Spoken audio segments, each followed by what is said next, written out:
Olá, meu nome é Thaís Rafaela de Carvalho, sou estudante do curso de Letras na Universidade Federal de Viçosa e bolsista pelo Programa de Iniciação Científica da UFV. No Simpósio de Integração Acadêmica deste ano, irei apresentar o projeto Libras e Formação de Professores na Ótica Decolonial, uma proposta de análise das emendas do CELIB, orientado pela professora Ana Luísa Borba de Adiel, do Departamento de Letras da UFV. Aqui temos um sumário contendo alguns tópicos que irei discutir na apresentação. Inicialmente, faço uma breve introdução, explicando o contexto da realização do projeto, para em seguida apresentar os objetivos do mesmo. E prossigo para a apresentação da metodologia e dos resultados de discussões do projeto, finalizando com as conclusões e as contribuições alcançadas pela pesquisa. O contexto para a realização dessa pesquisa se dá principalmente pelo conceito da colonialidade, introduzido pela primeira vez pelo sociólogo Aníbal Quijano. Esse termo surge de forma ampla em uma sociedade marcada por vestígios da colonização e pode ser compreendido por uma classificação étnico-racial da sociedade, o que resulta de um processo de subalternização epistêmica, política, linguística, entre outros. Ou seja, a colonialidade, de forma simplificada, ela pode ser compreendida como um processo no qual determinados grupos, raças e línguas seriam consideradas sobrepostas ou superiores às outras. Esse conceito da colonialidade ele também vai estar presente no que se diz respeito a Libras e a surdez. Conforme Chaibu e Aguiar 2014, a colonialidade se faz presente nos históricos de lutas da comunidade surda, no qual há uma desvalorização cultural, linguística e educacional da língua de sinais. Além disso, também é marcado pela valorização da cultura ouvinte e pela análise que se tem do sujeito surdo, compreendendo-o por uma visão clínico-terapêutica, no qual ele vai ser considerado deficiente. Então, é nesse contexto onde há a colonialidade sobre o surdo, e o surdo não é valorizado por meio da sua língua e da sua cultura, que surge a necessidade de desenvolver iniciativas decoloniais que visam a valorização da Libras e da cultura surda. Podemos compreender como alguma dessas iniciativas a criação de leis, como por exemplo a Lei nº 10.436 de 2002, que reconhece a Libras como língua oficial dos surdos brasileiros, e também o Decreto nº 5.626 de 2005, que regulamenta essa lei e torna obrigatória a presença de disciplinas voltadas para o ensino da Libras nos cursos de licenciatura e formação de professores. Além da lei e do decreto serem benéficos para a educação de surdos e formação de professores, esses documentos legais também orientam a criação de cursos voltados para o ensino da Libras, como, por exemplo, o curso de extensão em Língua Brasileira de Sinais, o CELIB. O CELIB é um curso de línguas associado ao Programa de Extensão em Línguas do PRELIM e pertence ao Departamento de Letras da UFV e tem como objetivo principal oferecer cursos de Libras nos níveis básico, avançado, para a comunidade universitária de Viçosa e região.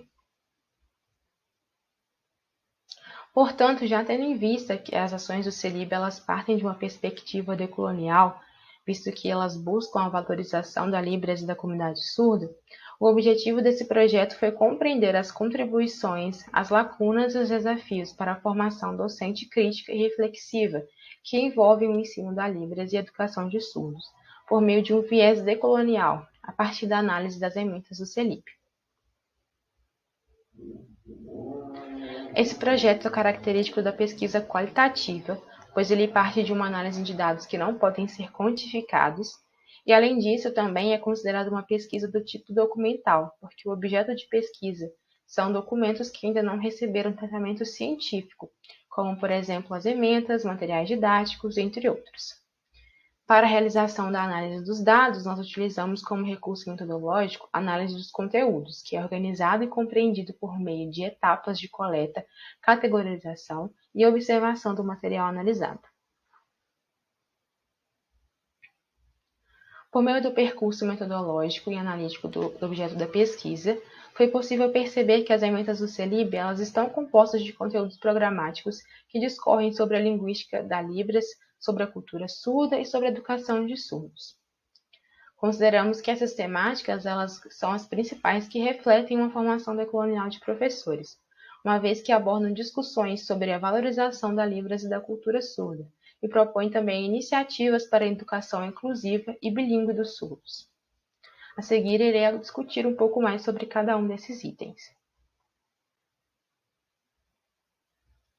Discutindo sobre os resultados, observamos que a inclusão de temáticas que valorizem a Libras como língua natural é muito importante nas aulas do CELIB. Como grande parte dos alunos eles são ouvintes, muitos desses alunos eles trazem mitos e crenças sobre a Libras, que de certa forma estigmatizam a língua de sinais.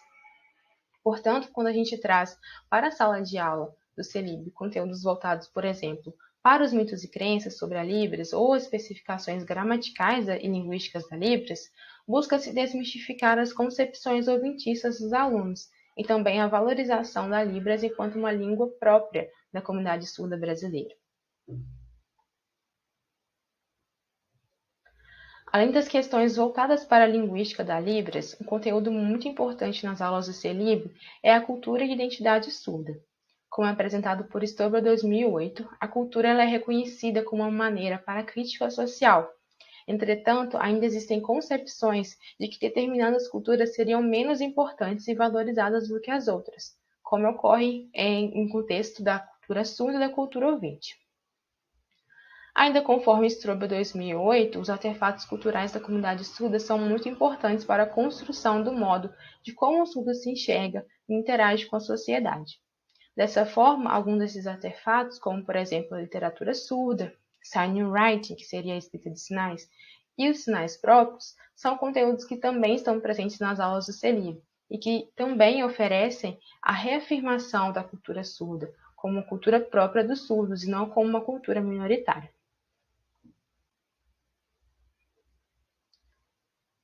O último tópico ao qual propomos discutir no projeto é sobre a educação de surdos e práticas inclusivas. Observamos que o histórico escolar dos surdos no Brasil ele é marcado por momentos em que o aluno surdo ele é percebido por uma visão clínico-terapêutica, o qual o projeta e reconhece como deficiente. E essa percepção ela é considerada por muitos autores como uma percepção colonialista, uma vez que obriga o surdo a se adaptar nas salas de aulas como ouvintes. Então, tentando decolonializar essas concepções, quando propomos discutir nas aulas do CELIB sobre educação inclusiva e também aliada a essa temática à educação bilíngue, reafirmamos que a inclusão, de acordo com a Lacerda 2006, ela não se relaciona apenas com a surdez, mas é uma reflexão ampla que procura relacionar pessoas de diferentes línguas e culturas. Santiago et al. Também vai destacar que a educação bilíngue é um processo relevante para reivindicar e fortalecer a luta da decolonização da comunidade surda, que valoriza os aspectos linguísticos que distinguem a língua de sinais das línguas orais. E também, de acordo com a Lacerda 2006, a presença de intérpretes nas salas de aula são também fundamentais para a inclusão do aluno surdo, porque é por meio do intérprete que o aluno surdo vai ter acesso a uma educação de qualidade. Por fim, concluímos que essa pesquisa foi de extrema importância para a formação de professores, uma vez que a Libras é uma língua minoritária e com histórico de lutas para garantir a sua legitimidade.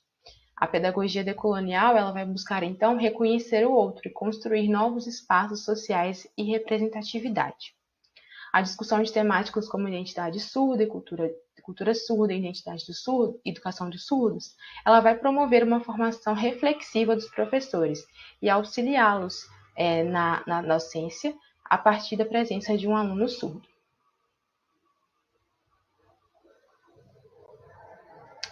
Essas são as nossas referências bibliográficas e eu agradeço a atenção de todos. Obrigada.